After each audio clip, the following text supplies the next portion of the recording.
And a lot of adolescents say to me, I told my parent and they completely freaked out. Their face told me everything I needed to know.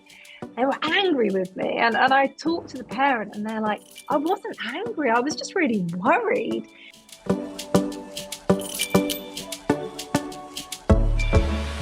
Welcome to Real Health with me, Karl Henry. How do we protect and support our children's mental health? With the advent of phones and social media, our children are growing up in a world full of comparison.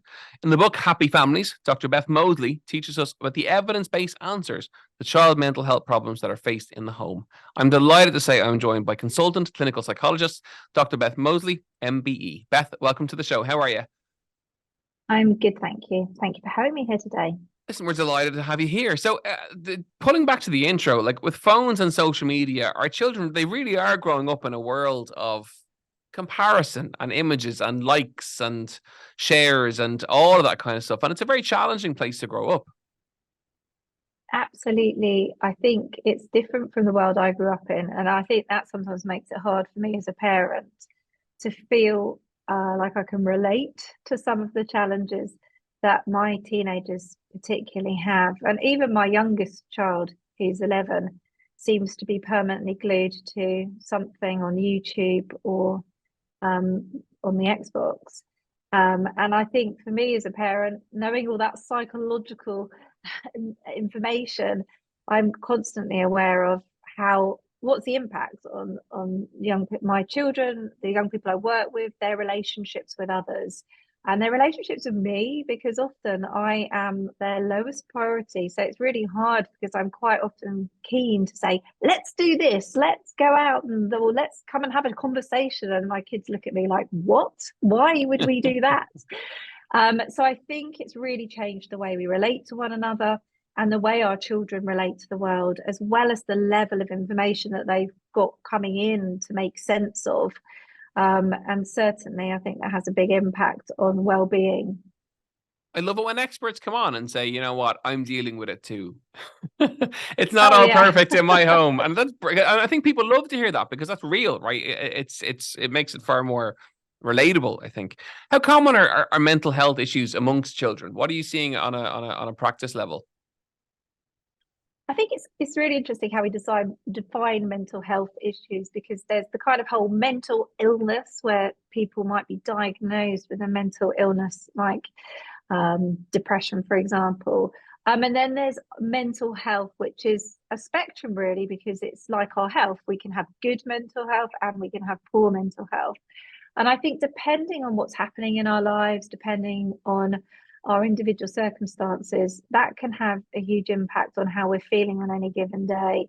And we know that many young people are struggling with their mental health. We hear it all the time in the news.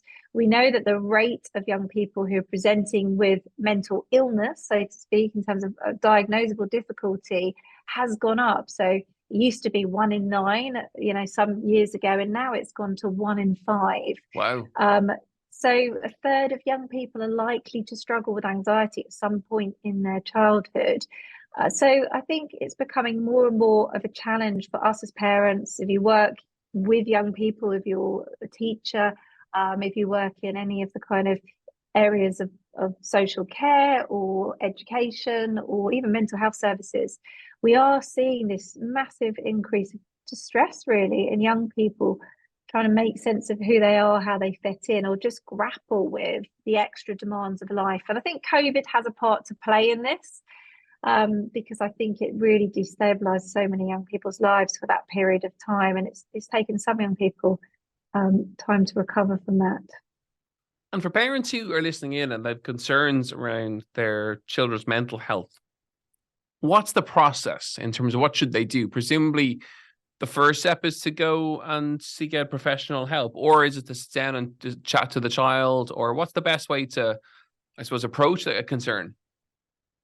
I think when you're worried about your child, you can go into a bit of a panic mode, and you sort of almost want to I need a professional to look at this and check, is this normal or is this not normal? Do I need extra help? I think there's a natural inclination for lots of parents to want to seek help. And then when you go to seek help, you often find it's quite difficult to get, because our services are really under huge amounts of pressure and there's long waits for families. I would say, you know, distress is something we all experience throughout our lives, and our children will certainly experience. And relationships are the key protective factor for well-being. So they're knowing that young people or adults have supportive relationships in their life, that is the main thing that is going to protect your health and your well-being. So anything we can do to understand what's going on in a child's life through the relationship you have with them. So like you just talked about, having a conversation, getting inside your child's world, trying to understand things from their point of view is absolutely one of the best starting places. And quite often it's really difficult to have those conversations because as an adult, you're stuck in your own mind and your own panic and worry. And a lot of adolescents say to me, I told my parent and they completely freaked out. Their face told me everything I needed to know.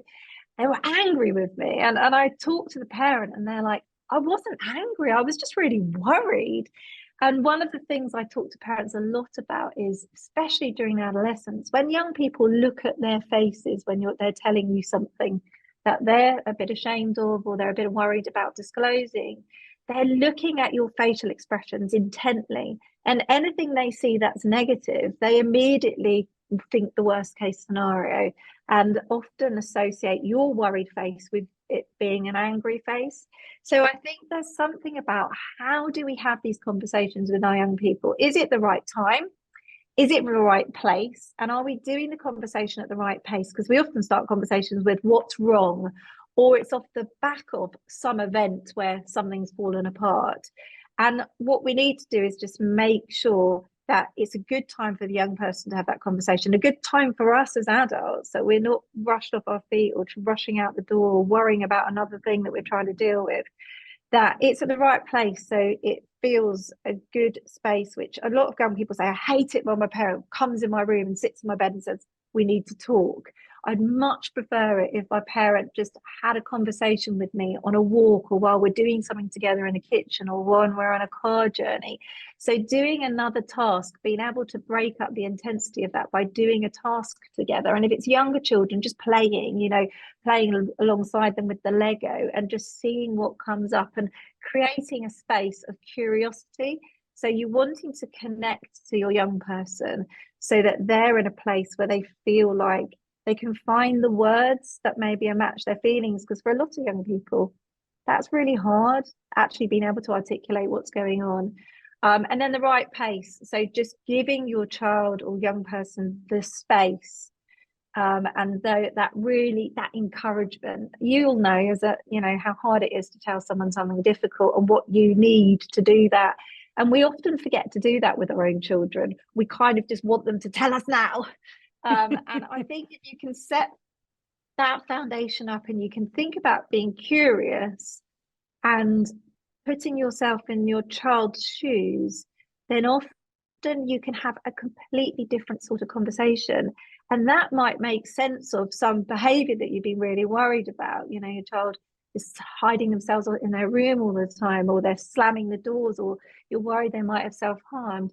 If we can actually have those soothing conversations and get to the bottom of the puzzle, the mystery, what's going on for you, what's happened, what's going on at school, what's happening in your friendships, then actually we can start to make sense of what we're seeing, help our young people make sense of that. And then all of a sudden you're in a much better place to think about, is this something we can manage together through our relationship, or for a bit of extra support from help from school? Or is this something that we maybe need to speak to our local parent helpline or mental health service if we're really worried about our young person? So what you're really saying is to all the parents listening in, it's about patience. To an unpatient cohort who are stressed, but it's the patience of it and giving it time and becoming better at active listening and being a really good listener as opposed to jumping the gun a little bit. But that listening piece is crucial. And I think absolutely, and I think part of that listening piece, and this is something I have to practice on myself all the time, is when we see or experience difficult feelings like anger, sadness, distress, we kind of want to get away from the feeling. We don't want it, it doesn't feel good. And if we see that in our children, we want to take it away. We don't want our children to be experiencing those feelings. But what I'm learning still to do, even all these years of training, is tuning into that feeling can tell us something so important about what is not going right in our world or our young person's world. And often the things that we're distressed about are the things we care the most about. And they tell us something really important about who we are as people. If someone I really care about and have had a good friendship with suddenly dumps me or leaves an awful kind of bitchy message on a group chat, that's going to really hurt. And it's going to make me question, my wider friendship group. It's going to make me question loyalty, trust, all of those things that I value as a person. And that's okay to feel that feeling. It's important because it's all about being a human being. Or if someone I lose someone because they die, I lose a grandparent or someone who really is important to me in my life, and I feel that deep sadness and loss and grief and bereavement. That tells me about what's important to me: relationships, feeling cared for, love and belonging. And I think if we can help our children tune in to what they're feeling rather than problem solve them away from it, we can teach them really about how these feelings are telling them about important things in their lives that we can then probably do some problem solving with. So it's that listening and tuning in, really digging into what does this mean for you right now? What does this show about who you are as a person, what you care about? And then when you've done that connection bit, you can then go on to collaboratively problem solving and thinking about, are there any solutions? Are there any ways that you can kind of move forward and resolve the challenge? So if it's a friendship, something that's happened within a friendship group, you've done that validation, you've kind of said, yeah, this makes sense, this makes complete sense, there's nothing wrong with you, kids so worried, or adolescents so worried, there's something wrong with me for feeling like this. And then you can say, well, what do we need to do? What can I help you do which will move you towards what's important for you rather than away from it? Because our gut instinct with things like friendship breakups is withdraw, bitch out, do retaliate. Well, if friendship and loyalty are my key values, that's why I'm feeling so distressed about it. If I go down that route, I'm just going to feel worse. If I withdraw from everyone and say, that's it, I'm not investing in any more relationships, I'm out of here, well, then you're actually going to feel worse, because the reason you're so upset in the first place is because you value friendships, you value loyalty. And then from there, you've got a great place to say, well, how can we move you towards what's important to you, not away from it by what you do next? So does that make sense? Yeah, absolutely. And it's very much a learning process for the parent and the child, and teaching the child about things. And of course, for parents, that can be quite hard, can't it? Because in terms of that concept of helicopter parenting and kind of, not wanting your child to have tough days or bad days or upset days or whatever it may be, but actually they're the things that will upskill them for the future and to deal with tough times in the future. So definitely. And my eldest has just gone to university, and he came back in his consolidation week, which is a half term. And he was talking about some of the challenges being with a new group of flatmates, and some of the kind of juggling being in a new city, new relationships. And he was talking about managing those demands. And there were lots of things that have gone wrong in my experience of life, and for him as well. Lots of kind of family holidays where we've had a great time, but we've also fallen out with family members, and we've had to work through that. And I just thought, you know what, all of the things that he's had to deal with and manage well, and we've learned through, and we've kind of overcome them, are now meaning he can completely manage this stage of his life. And it was just like the most wonderful moment as a parent, because it was like, actually, if those things hadn't happened, he wouldn't be handling this so well right now. And I think that's the bit to hold on to. Your kind of role as a parent is to get your child to adulthood to be an independent young person who can have good relationships and make good decisions. And you're kind of scaffolding them to do that. And if we do too much of it for them, they're going to struggle when they get to that point to be able to do it for themselves. And it is a challenge, because we definitely don't want to see our children suffering. But that kind of learning how to manage that distress enables your children to cope with life, because unfortunately life is not suffering free. Chat to me about the Wellbeing Abacus. Yeah, so the Wellbeing Abacus is, so if you imagine abacus is 7 ways to well-being, and it's really a way of, it's a help way. If you've got an abacus at home with a younger child, you can actually get your abacus out and think about the beads being kind of 1 to 10, and think about those 7 different areas of your life. And the first one is connection with others. As I mentioned earlier, this is such an important element of our health and well-being. We are so driven by our relationships with others, and whether that's our parents, our family members, our friends, and particularly during adolescence, peer relationships are really critical. And if you imagine you were trying to ask your child about how things were going for them on the connecting with others part, first kind of line of the abacus, you could say, give me a score out of 10, and ask them to try to choose on the score of 10, with 10 being the best it's ever been and 1 being the worst. And then they might use a 5 or a 6, and you can kind of explore with them what's going on, what would make, that 5 or 6, if what's stopping it being a 4. So you're able to kind of really get that more detailed information about what might be going on in that child's life. So they could be saying, well, I've got my best friend Katie, but I'm finding it really hard at break time because I find it overwhelming because it's so busy and Katie's in a different part of the school and I find that really hard, or I'm not seeing enough of Katie at the weekend. So it's a way of going through the different areas of well-being. So the 7 key areas are connecting with others, are physical activity, which we know is absolutely critical to well-being, and physical health as well. Nutrition, so the food mood roller coaster I talk about in the book. Sleep was really important, and we know things like anxiety and low mood have a big impact on sleep, and then sleep has a big impact on how anxious we feel and our mood, because it's very much linked in with our survival center of our brain, which becomes much more sensitive and alert if we don't get enough sleep. And then we've got noticing now, and one of the things that screens can prevent us from doing is noticing now and being in the moment. And our modern day life is all about what happened a minute ago and what's going to happen next, and very little time spent just being in the moment. Giving, so we know being kind and giving are key parts of well-being, and if we can just make the effort to do more kind acts in a day, that actually has been proven to improve our well-being compared to other evidence-based things like cognitive behavioral therapy, would you believe? And then the last one is learning. So learning something new. And so if you can think about an abacus with one line for each of those things, you could think about how all those things are connected in your child's life.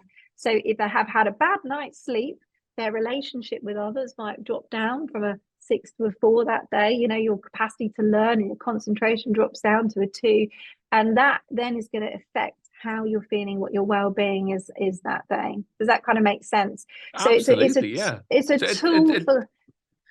It's a balanced reflection on the different aspects of a child's life, where and the abacus just gives you a really simple way to be able to enable the discussion around the different areas. It's very clever. It's very simple, but it's very clever. People will be tuning in, dying to learn about how they react to their children's behavior. And I know you've got some really kind of simple things around this around connection before correction, and I'm fascinated to hear about this one. Well, the brain house is a great analogy, and I can't take the glory for that. Dan Siegel, who's an American psychiatrist, has sort of created this idea of thinking about the brain as divided into an upstairs and a downstairs. And the downstairs is our alert system. It's our kind of fight, flight, and where all our emotions are. And it's very well developed when we're born. And the upstairs is like the thinking part of our brain. It's where we communicate. It's where our logic and reason, language, organizational skills, all of that sits. And that part of the brain takes 24 years to fully develop, which means until you're 24 years old, that part of the brain is growing and developing. And the 2 parts of the brain are connected, literally, in the brain. And we want the upstairs and downstairs brain talking to one another. We want to make sure that when we feel strong feelings, we can also think about what they mean and take necessary action.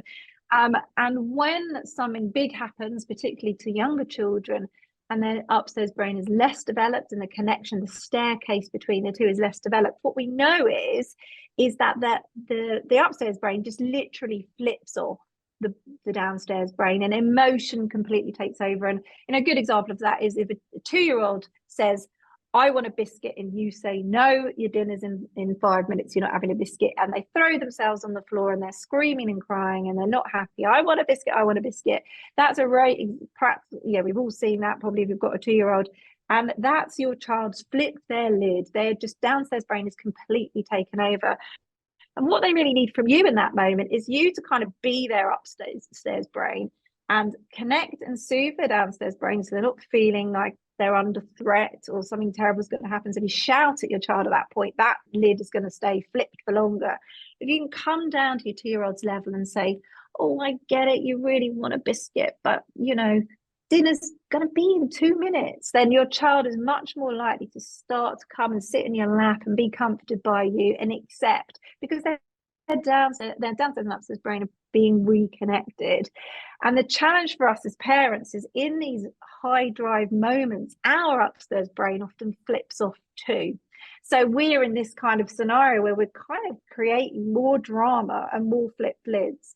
And so a big task around this connection before correction is, how do we provide that soothing connection so our child feels seen and heard in that moment, so that their upstairs brain reconnects, the lid gets back on, and we can start to think together about what next. And it takes a little bit of time, like it takes 30 seconds, but that 30 seconds can feel like a lifetime when you're in that zone, or in a supermarket and your child's lying on the floor screaming, But ultimately, this little tiny bit of brain science, and it's all, I mean, I'm trying to describe it very quickly to you right now, but it is all in the book.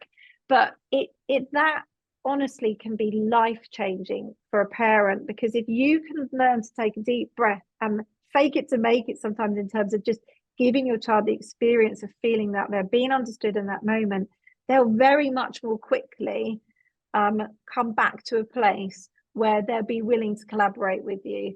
If you go straight, sometimes it doesn't work, I must admit. With my 14-year-old daughter, she almost needs a big reaction from me to start to think logically. So different children respond in different ways, but it's generally across the board, that calming initial response is going to help your child get their thinking brain back online. And sometimes you have to be the thinking brain for them. And that's what that's doing, is you're teaching your child to make that staircase, that connection between the two, stronger. And that's your job as a parent, really, is so that by the time your kid gets to 10 and asks for a biscuit, they're not going to throw themselves on the floor and start screaming and crying. Their upstairs brain's going to go, fair enough, dinner's ready in 5 minutes. I'll sneak a biscuit out after dinner, Hopefully, anyway. So I suppose, to summarize the 20 minutes that we've chatted, it's about patience, it's about calmness, and the parent kind of, applying that to the situation. If they are concerned, to chat through the abacus kind of concept with their child and kind of see where, the issues may be, and then obviously seek professional help if needs be. Your book, Happy Families, is out now, and it's available online, I'm sure, and in good bookstores here. And if people want to find you on Instagram, where do you live? It's just Dr Beth Mosley on Instagram and TikTok. Amazing. Beth, it's been fabulous catching up with you. Thank you so much for taking the time after a very busy day to join us today. We really appreciate it. Folks, that is it for another episode of Real Health with me, Karl Henry. As ever, you know where we are, at Karl Henry PT on Instagram, realhealth@independent.ie.